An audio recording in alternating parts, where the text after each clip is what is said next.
Sa bahay, opisina, kotse, taxi at jeep. What? Tricycle, FX, bus na masikip. Palengke, internet, plaza, karinderya. Energy FM, nagbibigay saya.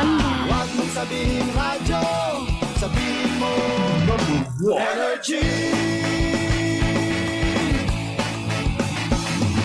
Pangga, energy kaibigan mo. Pangga, energy ang numero uno. Kagat tumango na at isigaw. Sabihin mo, energy! Huwag mong sabihin radyo, sabihin mo Energy. Lihim ng liham. Ang pinakamakulit na girlfriend mo sa balat ng radyo. Isang magandang morning sa inyong lahat! Ako pa rin po nag-iisang girlfriend mo sa radio. My name is Lindsay.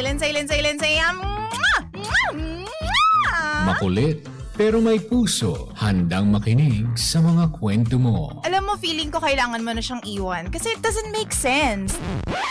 Ang kwento sa lihim ng liham.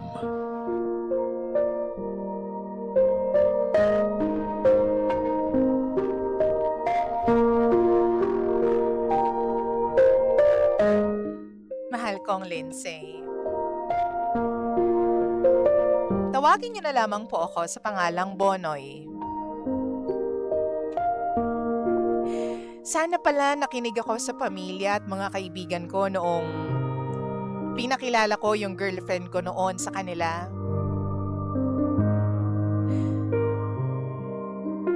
Ngayon kasi asawa ko na siya.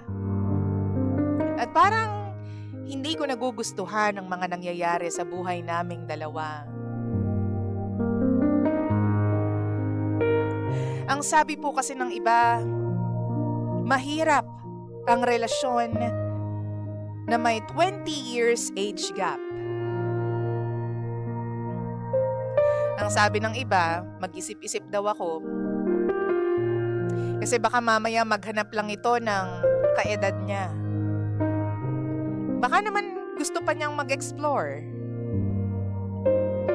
Baka gustuhin niya pang maghanap ng iba.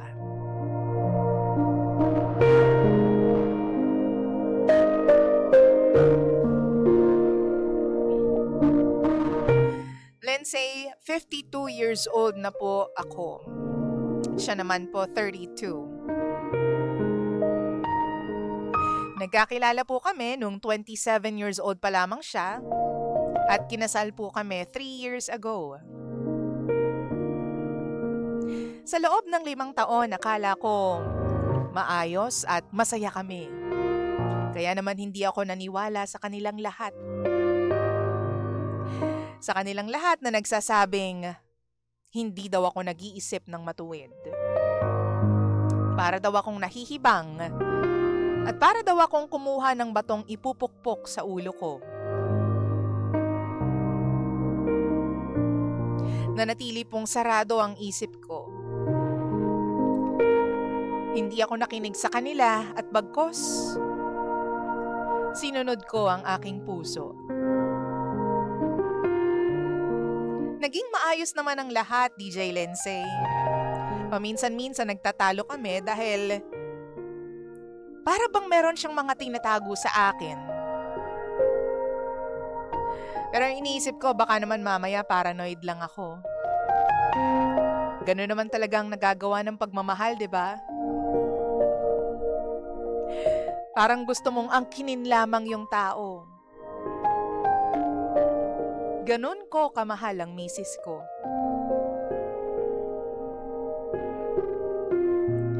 Pero nitong mga nakaraang buwan, napansin ko na nagbago na siya.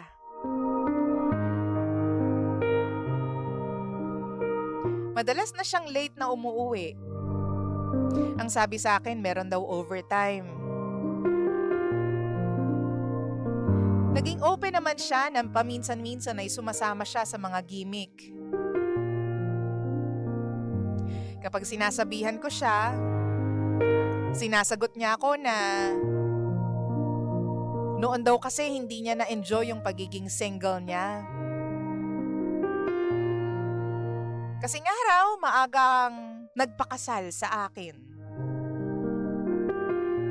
Kaya pinapabayaan ko na lang.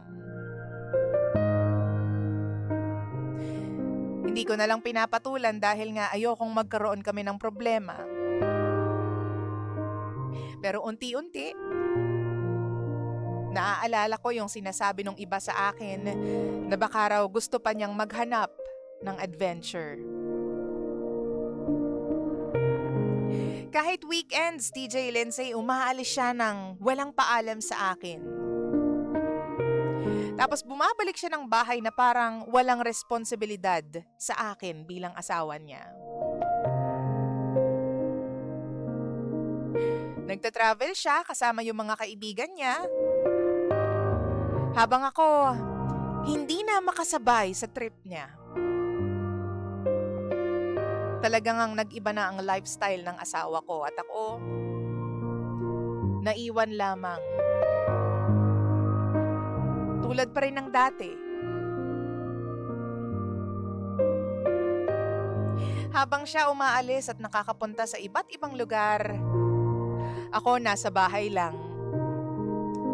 Minsan, sumasyat kami ng mga kumpare ko. Pero hindi ko na maramdaman na meron pa akong asawa. Ang nararamdaman ko ay lumalayo na sa akin ang babaeng mahal ko.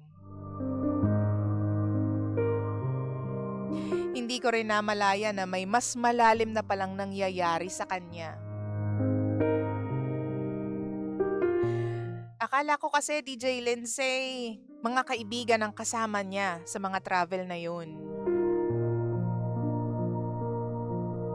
Pero nalaman ko na ang madalas niya palang kasama ay ang inaanak namin sa kasal. May asawa rin yun at nasa abroad. Kaya naman pareho silang nakakalibre ng oras sa isa't isa. Kasi ang partner din nun, nung lalaking yon ay mas matanda sa kanya. Para bang nagkaroon sila ng connection. At doon, nagsimula na ang panloloko.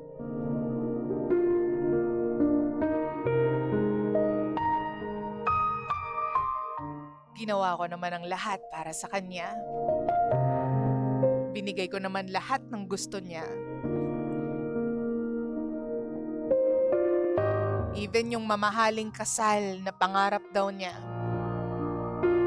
Pinagkagastusan ko. At sinunod lahat ng layaw niya. Pero niloloko niya pa rin ako. Ngayon, hindi ko alam kung may paraan pa ba para maibalik ko siya sa akin. Kung ang karibal ko ay kaedaran niya. Paano ko sasabay sa kanya, DJ Lindsay? Paano ko siya maaagaw mula doon sa lalaki? Ikaw na ang may sabi